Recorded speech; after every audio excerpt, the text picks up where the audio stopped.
ఎన్టీఆర్ నవాబ్పేటలో తమ కార్యకర్తలపై దాడి జరిగిందంటూ వైసీపీ జాతీయ అధ్యక్షుడు జగన్ మండిపడ్డారు. ఆయన ఇవాళ విజయవాడ ఆసుపత్రిలో చికిత్స పొందుతున్న కార్యకర్తలను పరామర్శించారు. కూటమి ప్రభుత్వాన్ని మళ్లీ హెచ్చరిస్తున్నా దాడులు ఆపండి అని స్పష్టం చేశారు.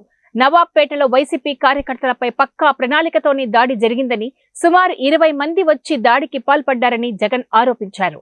ఇలాంటి దాడులతో చంద్రబాబు సాధించేది ఏమైనా ఉందా అంటూ ప్రశ్నించారు. నవాబ్పేటలో అతి దారుణంగా కేవలం ఆధిపత్యం అన్నది చాటడం కోసం ఒక పథకం ప్రకారం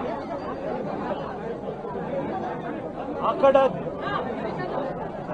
కర్రలతో అతి దారుణంగా దాదాపుగా 20 మంది కలిసి కర్రలతో అతి పాశవికంగా కొడుతూ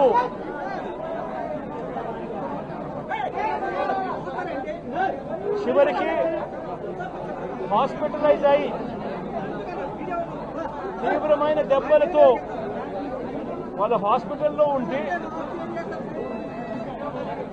ఏం సాధిస్తా ఉన్నారు చంద్రబాబు నాయుడు గారిని అడుగుతా ఉన్నాను. మీరు చేసే ఈ కిరాతకాలు, ఈ దారుణాలు వాళ్ళ ప్రజలు ఏమన్నా భయపడతారనుకుంటున్నారా? ఎవరు భయపడరు. ఇది ఇంకా కోపంగా మారుతుంది. ఇది ఇంకా కోపంగా మారి చంద్రబాబు నాయుడు గారిని, తెలుగుదేశం పార్టీని రెండింటినీ కూడా బంగాళాఖాతంలో కలిపే పరిస్థితులు కూడా దారితీస్తాయి.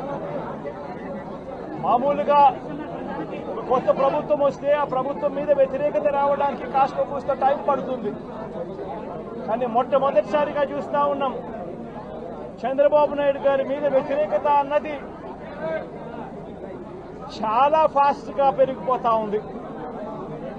నిజంగా ముఖ్యమంత్రిగా ఉన్న వ్యక్తి గవర్నెన్స్ మీద ఫోకస్ పెట్టాల్సింది పోయి ఏం చేస్తా ఉన్నాడు అన్నది ఒక్కసారి తనను తాను ప్రశ్నించుకోవాలి అని అడుగుతా ఉన్నా. ఈరోజు రైతులకు సంబంధించి వ్యవసాయం పూర్తిగా ముమ్మరంగా సాగుతా ఉన్న పరిస్థితుల్లో రైతులకు తాను హామీ ఇచ్చిన మేనిఫెస్టోలో తాను చెప్పిన హామీ రైతులకు 20,000 రూపాయలు పెట్టుబడి సహాయంగా ఇస్తానని చెప్పి రైతులకు ఎగరగొట్టేశాడు. ఇవ్వాల్సిన రైతు భరోసా సొమ్మును కూడా ఇవ్వకుండా, ఎక్కువ చేసి ఇస్తానన్న రైతు భరోసా సొమ్మును కూడా ఇవ్వకుండా రైతులకు మోసం చేశాడు. పిల్లలు బడులకు పోతా ఉన్నారు. ఎంతమంది పిల్లలు బడులకు పోతా ఉన్నారు అన్నది అందరికీ తెలిసిన లెక్కలే.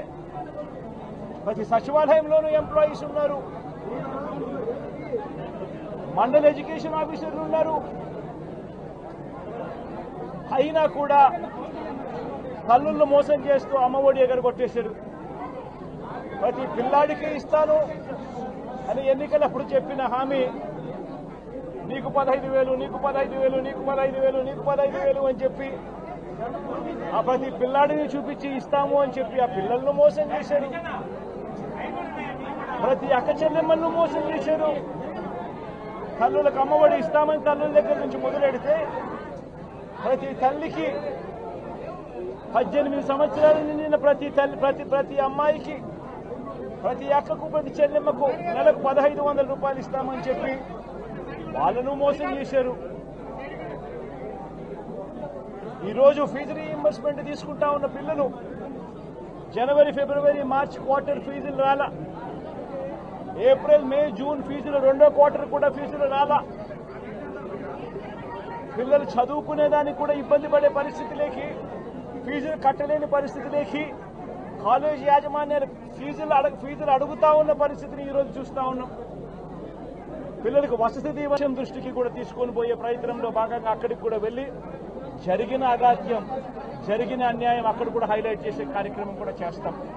ఖచ్చితంగా హైకోర్టు తలుపులు తడతాం, అవసరమైతే సుప్రీంకోర్టు తలుపులు కూడా తడతాం. ఇప్పటికే ప్రధాన రాజకీయ పక్షాలన్నింటికీ కూడా రాష్ట్రంలో జరుగుతా ఉన్న అన్యాయాల గురించి వివరించడం జరిగింది.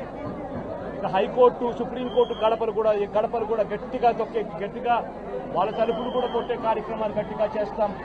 రాష్ట్రంలో జరుగుతా ఉన్న ఈ అన్యాయాలు, ఈ ఆక్రందనల మీద ఎందుకు ప్రెసిడెంట్ రూల్ విధించకూడదు అని చెప్పి కూడా గట్టిగా వాళ్ళని అడిగే కార్యక్రమం కూడా చేస్తాం. గవర్నర్ గారిని కూడా ఈ విషయంలో కలగజేసుకోవాల్సిన అవసరం ఉంది అని చెప్పి కూడా గవర్నర్ గారిని కూడా ఈ సందర్భంగా విన్నపిస్తా ఉన్నాం. ఇవన్నీ కనీసం మీరన్నా సుప్రీంకోర్టు జడ్జిగా పనిచేశారు, కనీసం మీ సమక్షంలో మీరు ఉండగానే ఇవన్నీ ఈ రాష్ట్రంలో జరుగుతూ ఉన్నాయి.